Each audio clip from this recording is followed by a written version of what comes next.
Hi friends, welcome my channel. আজ আমি আপনাদের সঙ্গে শেয়ার করব একটি রেসিপি। চলুন তাহলে ভিডিওটি শুরু করা যাক।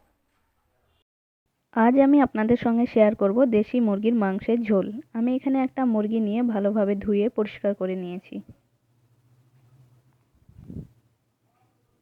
আলুর টুকরো। এখানে আমি দুটো আলু নিয়েছি টমেটো কুচি, পেঁয়াজ কুচি,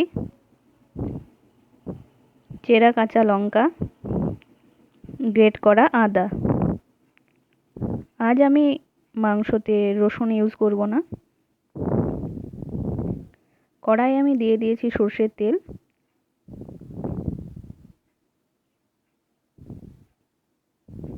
এর মধ্যে দিয়ে দিচ্ছি চিনি। এবার আলুগুলো হালকা নাড়াচাড়া করে নেব। চিনিটা আপনারা পরেও ইউজ করতে পারেন। আলুটা আমি খুব বেশি ভাজবো না, একটু নাড়াচাড়া করেই তুলে নেব।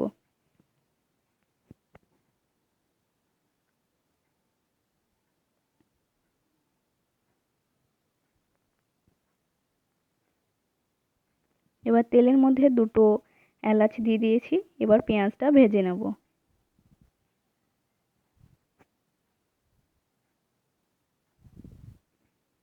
পেঁয়াজটা হালকা নাড়াচাড়া করে নেব।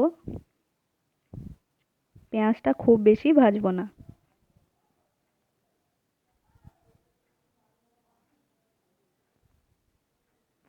এবার দিয়ে দিচ্ছি গ্রেট করে রাখা আদা।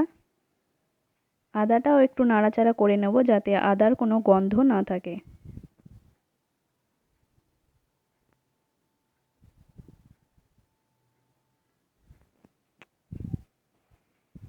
এবার দিয়ে দিচ্ছি টমেটো কুচি।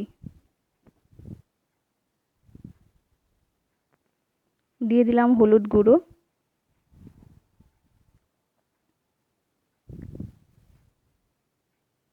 দিয়ে দিলাম 1 চামচ কাশ্মীরি লঙ্কার গুঁড়ো। কাশ্মীরি লঙ্কা ইউজ করলে মাংসের কালারটা খুব সুন্দর আসে। দিয়ে দিলাম স্বাদ মতো লবণ।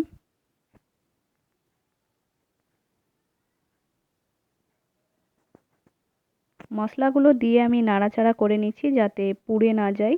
দিয়ে দিলাম ধনে গুঁড়ো,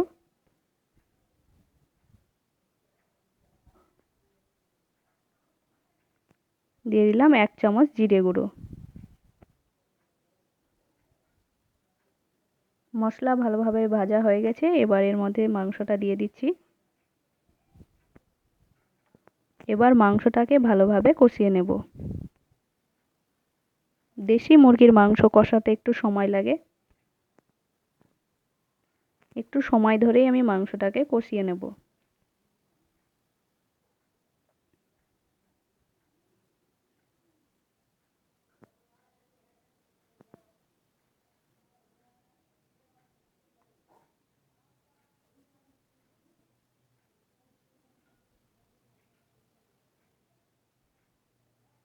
মাংসটা এইভাবেই ঢাকা দিয়ে আর ঢাকা খুলে কষিয়ে নিতে হবে।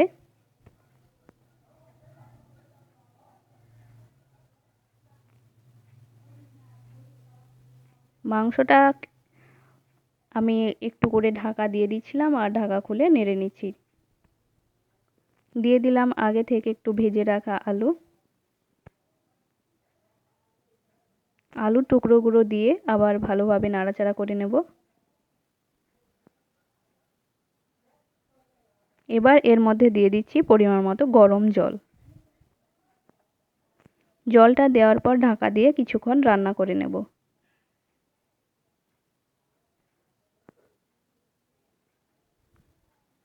দিয়ে দিচ্ছি কাঁচা লঙ্কা, চেরা কাঁচা লঙ্কা। মাংসটা খুব ভালোভাবে রান্না করা হয়ে গেছে।